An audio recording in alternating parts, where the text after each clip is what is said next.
എൻ്റെ പേര് അനീഷ് കൃഷ്ണ. ഞാൻ കോഴഞ്ചേരി സ്വദേശിയാണ്. ഈ സുഗതോത്സവത്തിൽ ഇന്നലെ മുതൽ ഞാൻ പങ്കെടുക്കുന്നുണ്ട്.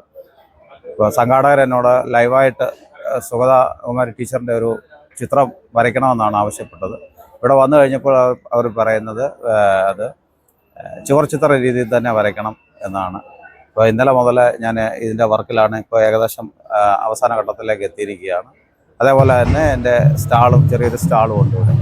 ചുവർച്ചിത്രമാണ് എൻ്റെ മേഖല. അതേപോലെ ശില്പകലയും ചെയ്യുന്നുണ്ട്.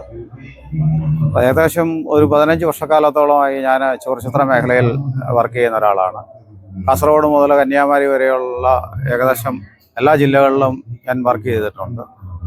ഞാൻ ആറന്മുള വാസ്തുവിദ്യാ ഗുരുകുലത്തിൽ നിന്നാണ് ചുവർച്ചിത്ര കല പഠിച്ചത്. അതേപോലെ ഇവിടെ കുറേ പടയണിയെ ഒന്ന് പരിചയപ്പെടുത്താൻ വേണ്ടിയുള്ള കുറേ പടയണിയുടെ മിനിയേച്ചറുകൾ ഞാനിവിടെ പ്രദർശിപ്പിക്കുന്നുണ്ട്. ആവശ്യക്കാർക്ക് അതിൻ്റെ മിനിയേച്ചറുകൾ നമ്മൾ ചെയ്തു കൊടുക്കുന്നുമുണ്ട്. അതേപോലെ ചുവർച്ചിത്രങ്ങളാണെങ്കിലും വീടുകളിലാണെങ്കിലും ചെയ്തു കൊടുക്കും, അമ്പലങ്ങളിൽ ചെയ്തു കൊടുക്കും. അതേപോലെ എല്ലാം നമ്മളെ കോൺടാക്ട് ചെയ്യുന്ന അനുസരിച്ച് നമ്മൾ ചെയ്തു കൊടുക്കുന്നതാണ്. വീടുകളിലും പോയി ചെയ്യും. അനേകം വീടുകൾ ഇപ്പം ഇത്ര കാലത്തിലുള്ള ഏകദേശം ഒരു 20-25ഓളം വീടുകളിൽ എൻ്റെ വർക്കുകൾ ഞാൻ ഫിനിഷ് ചെയ്തിട്ടുണ്ട്. ഇപ്പോഴും വർക്ക് നടന്നുകൊണ്ടിരിക്കുന്നു. ആവശ്യക്കാർക്കനുസരിച്ച് നമ്മൾ ചെയ്തു കൊടുക്കും. കോൺടാക്ട് ചെയ്യുന്നതനുസരിച്ച് നമ്മൾ ചെയ്തു കൊടുക്കും.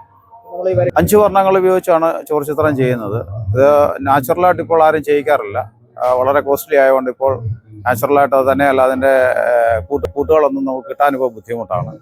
അതുകൊണ്ട് നാച്ചുറലായിട്ട് ഇപ്പോൾ നമ്മൾ അധികം ചെയ്യുന്നില്ല. അഥവാ അത്ര അത്യാവശ്യമുള്ളവർ മാത്രം, അതുപോലെ ക്യാഷ് മുടക്കാൻ താല്പര്യമുള്ളവർ വരുവാണെങ്കിൽ മാത്രം അവർക്ക് നാച്ചുറലായിട്ട് ചെയ്തു കൊടുക്കും. അല്ലെങ്കിൽ അക്രലിക് പെയിൻറ്റിലാണ് നമ്മൾ ചെയ്തു കൊടുക്കുന്നത്. പ്രാഥമിക വർണ്ണങ്ങളായിട്ടുള്ള ഈ 5 കളറുകൾ മാത്രമാണ്. അതിൻ്റെ തനതായ ശൈലി നഷ്ടപ്പെടാതാണ് ഞാൻ കഴിവതും ചെയ്തു കൊടുക്കാറുള്ളത്. ടീച്ചറിൻ്റെ കവിതകൾ ചെറുപ്പം മുതലേ അറിയാവുന്ന ഒരാളാണ്. കവിതകൾ വളരെ ഇഷ്ടപ്പെടുന്ന ഒരാളാണ്. ഇച്ചിരി വായനാശീലം എനിക്കുണ്ട്. അപ്പോൾ ടീച്ചറിൻ്റെ കവിതകൾ ഏകദേശമൊക്കെ അറിയാം. അപ്പോൾ മനസ്സിൽ തോന്നിയതാണ് ടീച്ചർ എപ്പോഴും ഇഷ്ടപ്പെടുന്ന കാവ്, വനം, കാട്, ഇതൊക്കെ ടീച്ചറുടെ എല്ലാ കവിതകളിലും പ്രതിപാദിക്കുന്ന ഒരു വിഷയമാണ്.